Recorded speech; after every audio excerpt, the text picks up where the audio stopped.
नमस्कार, मैं हूं आपके साथ शिप्रा झा और आप देखना शुरू कर चुके हैं देश का पहला समझाने वाला बुलेटिन खबर तो समझिए। इस प्राइम टाइम बुलेटिन में हम आपको दिन भर की सबसे चर्चित खबरें दिखाते हैं और खबरों को विस्तार से समझाते भी हैं। तो आइए आज की 4 बड़ी खबरों को पहले शॉर्ट में देख लेते हैं और फिर आगे आपको विस्तार से समझाएंगे। आज बुलेटिन में सबसे पहले बात होगी 24 घंटे में हुए अपराध का लेखा जोखा। देखिए, अपराध पर सियासत के मायने आपको समझाएंगे। क्यों खाली रह गई कांग्रेस अध्यक्ष के कार्यक्रम की कुर्सियां, ये आपको बताएंगे। और साथ ही नक्सलियों के खिलाफ निर्णायक प्रहार को आपको समझाएंगे। लेकिन शुरुआत सबसे पहले बीते 24 घंटे में अलग अलग जिले में अपराधियों ने जमकर उत्पात मचाया है। कहीं हत्या, कहीं गोलीबारी तो कहीं मारपीट की घटना ने लोगों को हिलाकर रख दिया। सबसे पहले आप रिपोर्ट देखिए, फिर खबर तो समझिए।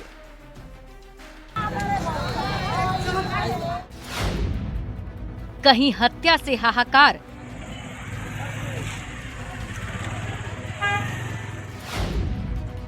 तो कहीं गोलीबारी से दहशत।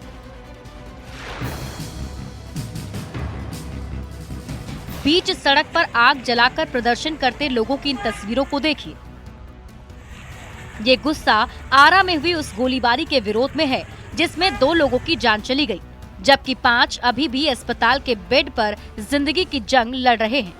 फायरिंग की ये वारदात गढ़हनी थाना क्षेत्र के लहरपा गांव में घटी है, जहां शादी समारोह में हुए ताबड़तोड़ फायरिंग में 7 लोगों को गोली लग गई। गोलीबारी से नाराज लोगों ने आरा सहार गढ़हनी मुख्य मार्ग को जाम कर अपराधियों की गिरफ्तारी की मांग की है। एक सप्ताह के अंदर जितने भी आरोपित हैं गिरफ्तार कर लिया जाएगा और एक सप्ताह के अंदर सभी कार्रवाई पूरी कर ली जाएगी। और इसमें स्पीडी ट्रायल के माध्यम से अभी जो कुछ दिन पहले भी जो हम लोगों ने स्पीडी ट्रायल के माध्यम से उम्र कैद कराया है, तो स्पीडी ट्रायल के माध्यम से इसमें उम्र कैद की सजा कराएंगे। एसपी के आश्वासन के बाद लोगों ने सड़क जाम को खत्म कर दिया, लेकिन ये कोई एक आरा का ही मामला नहीं है। बिहार में आज का दिन खूनी सोमवार साबित हुआ है।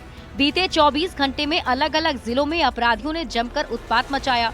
कहीं हत्या, कहीं गोलीबारी तो कहीं मारपीट की घटनाओं ने सबको सन्न करके रख दिया है। राजधानी पटना के पौष इलाके में बदमाशों ने जेडीयू के एक नेता को गोली मार दी, तो गया, सुपौल, सासाराम, मुजफ्फरपुर में भी हत्या की वारदात हुई। वहीं बेगूसराय में दबंगों ने कहर बरपाया और लोगों के साथ मारपीट की। सुपौल के लौकहा में ठेकेदार की हत्या के बाद पुलिस पर ही लोगों का गुस्सा फूट पड़ा। नाराज भीड़ ने पुलिस की गाड़ी में तोड़फोड़ की। देखे कैसे लोग लाठी डंडे से पुलिस की गाड़ी को तोड़ रहे हैं।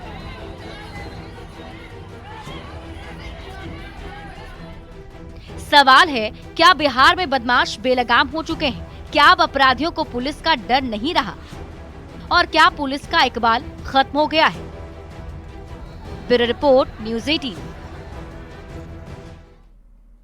और इसी बीच आपको आरा से बड़ी खबर बताते हैं, जहां लहरपा हत्याकांड में पुलिस ने बड़ी कार्रवाई की है। 2 आरोपी को पुलिस ने गिरफ्तार कर लिया है। 5 खोखा, 1 जिंदा कारतूस बरामद किया गया। देर शाम जख्मी तीसरे व्यक्ति की भी मौत हो गई। आपको बता दें कि जिले के लहरपा में शादी समारोह में अंधाधुंध फायरिंग की गई थी, जिसमें गोली लगने से 2 व्यक्ति की मौत हो गई थी और 3 लोग गंभीर रूप से घायल हो गए थे। गाड़ी साइड करने को लेकर विवाद हुआ था और इसके बाद फायरिंग की गई थी। भीड़ का फायदा उठाकर अपराधी मौके से फरार हो गए थे। हालांकि अब 2 गिरफ्तार कर लिए गए हैं, बाकी 2 घायलों का इलाज अभी भी जारी है। तो बड़ी खबर आपको आरा से बता रहे हैं। अपडेट आपको बता दें, आरा में शादी समारोह के दौरान विवाद हुआ था और यही वजह रही कि अंधाधुंध गोलीबारी की गई थी, जिसमें बताया जा रहा है कि 2 शख्स की मौके पर ही मौत हो गई थी और तीसरा व्यक्ति जिसका इलाज चल रहा था उसकी मौत हो गई है। साथ ही साथ बड़ी कार्रवाई करते हुए पुलिस ने 2 अपराधी को गिरफ्तार किया है। देखिए, अपराध की इन वारदातों के बाद कई तरह के सवाल खड़े हो रहे हैं और उन सवालों के जरिए खबर को समझने की कोशिश करते हैं। सबसे पहला सवाल कि 24 घंटे में इतनी वारदातों की वजह आखिर क्या है? सवाल नंबर 2, क्या बिहार में बदमाश बेलगाम हो चुके हैं? सवाल नंबर 3, क्या अब अपराधियों को पुलिस का डर नहीं है? सवाल नंबर 4, क्या पुलिस का इकबाल खत्म हो गया है? सवाल नंबर 5, अपराधियों पर नकेल के लिए पुलिस आखिर क्या कर रही है? ये वो सवाल है जो अब उठ रहे हैं। अपराधियों के खिलाफ पुलिस का आखिर प्लान क्या है? सवाल ये, कैसे काबू में होंगे बेअंदाज बदमाश? और क्या गोली का जवाब गोली से देने की बिहार में पुलिस अब तैयारी कर रही है? अब सवाल है कि आखिर पुलिस क्या कर रही है? तो आइए अब वो भी समझते हैं। दरअसल बिहार पुलिस ने टॉप 10 अपराधियों की लिस्ट तैयार की, जिनके खिलाफ एसटीएफ के नेतृत्व में एक बड़ा अभियान भी चलाया जा रहा है। मतलब बिहार के जो टॉप 10 अपराधी हैं उनकी लिस्ट बनाई गई है, उसके खिलाफ अभियान भी छेड़ा गया है।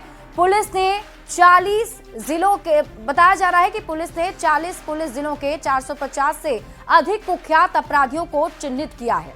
मतलब ऐसे 40 अपराधी हैं जिन्हें चिन्हित किया गया है और इनमें से 137 इनामी अपराधी और नक्सली शामिल हैं। मतलब 137 इनकी संख्या बताई जाती है। यही नहीं, 54 अपराधियों पर 1 से लेकर 5 लाख रुपए तक का इनाम भी घोषित किया गया है। मतलब ये वो अपराधी हैं जो इनामी हैं। कार्रवाई की बात करें तो 40 दिनों में 17 नक्सलियों को और 17 कुख्यात अपराधियों को पुलिस की टीम ने गिरफ्तार किया है। मतलब गिरफ्तारी का दौर भी जारी है। इनके पास से AK-47, 3 SLR राइफल, 4 राइफल और 986 कारतूस अब तक बरामद किए जा चुके हैं। पुलिस की तरफ से जो कार्रवाई की जा रही है वो भी लगातार जारी है। सिर्फ दानापुर के 4 जिलों की बात कर लीजिए तो 28 से 29 मार्च तक 24 घंटे के अंदर पुलिस के एक्शन की वजह से 67 अपराधी गिरफ्तार किए गए, जबकि 20 अपराधियों ने कोर्ट में सरेंडर कर दिया है। अपराध पर एक बार फिर से बिहार की सियासत गर्मा गई है। जाहिर सी बात है कि इतने आपराधिक वारदात हुए हैं तो विपक्ष को मौका मिल गया है सरकार को घेरने का। नेता प्रतिपक्ष तेजस्वी यादव ने एक बार फिर एक्स पर पोस्ट के जरिए सरकार पर निशाना साधा तो एनडीए नेताओं ने तेजस्वी यादव पर पलटवार किया है।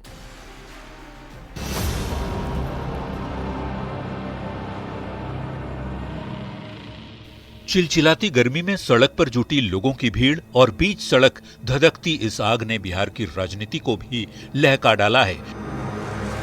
ये आग आरा गढ़हनी मुख्य मार्ग पर जल रही है, लेकिन इसकी आंच 54 किलोमीटर दूर पटना के सियासी गलियारे तक पहुंच चुकी है। नेता प्रतिपक्ष तेजस्वी यादव ने सोशल साइट एक्स हैंडल पर एक के बाद एक कई पोस्ट किए। तेजस्वी ने लिखा, भोजपुर में भीषण खूनी संग्राम, 7 लोगों को मारी गोली, 2 युवकों की मौत, 5 घायल, 2 की हालत गंभीर।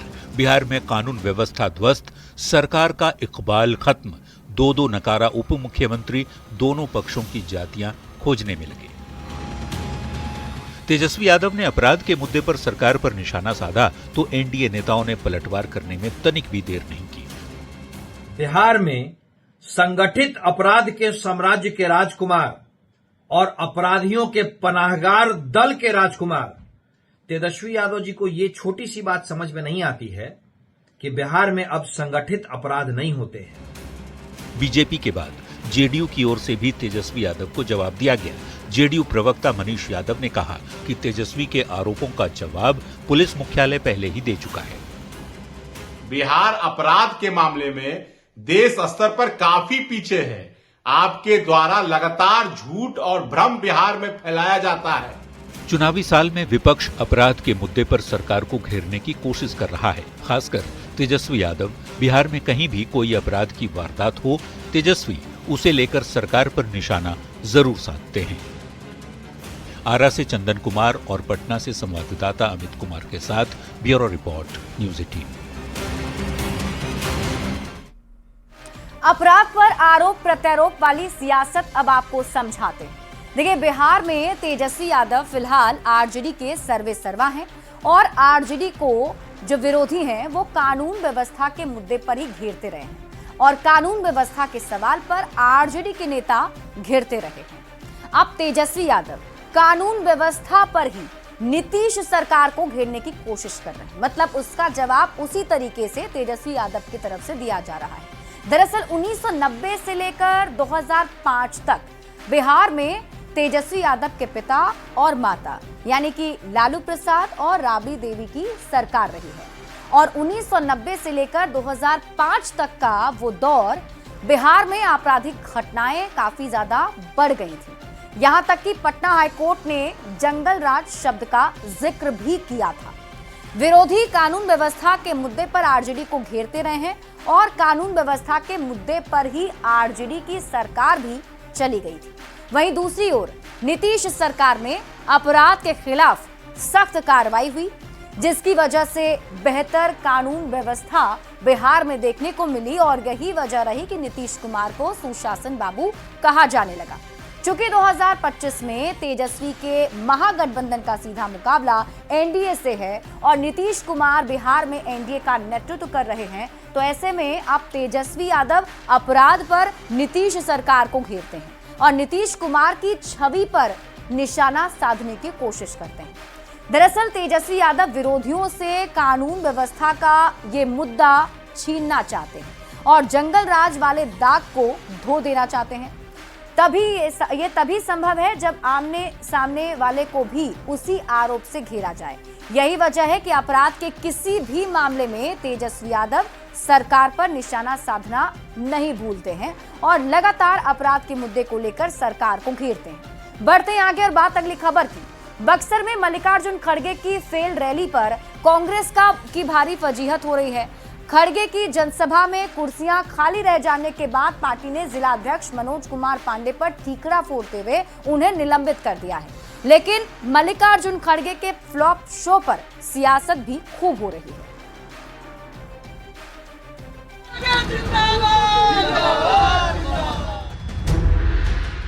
बिहार में कांग्रेस के राष्ट्रीय अध्यक्ष मल्लिकार्जुन खड़गे की भारी फजीहत हुई। बक्सर में खड़गे खाली कुर्सियों को भाषण देते रहे। कांग्रेस की इस जनसभा में गिने चुने कार्यकर्ता नजर आए। खड़गे की सभा में आधी से ज्यादा कुर्सियां खाली रह गईं। खड़गे के फ्लॉप शो के बाद हर कोई कांग्रेस पर तंज कस रहा है, तो कांग्रेस ने खड़गे की फेल रैली का ठीकरा कांग्रेस के जिला अध्यक्ष पर फोड़ दिया है। पार्टी ने कांग्रेस के जिला अध्यक्ष मनोज कुमार पांडे को निलंबित कर दिया। कांग्रेस ने जिला अध्यक्ष पर ठीकरा फोड़कर सियासी औपचारिकता तो निभा ली, लेकिन खड़गे की रैली में खाली कुर्सियों पर सियासत नहीं थम रही।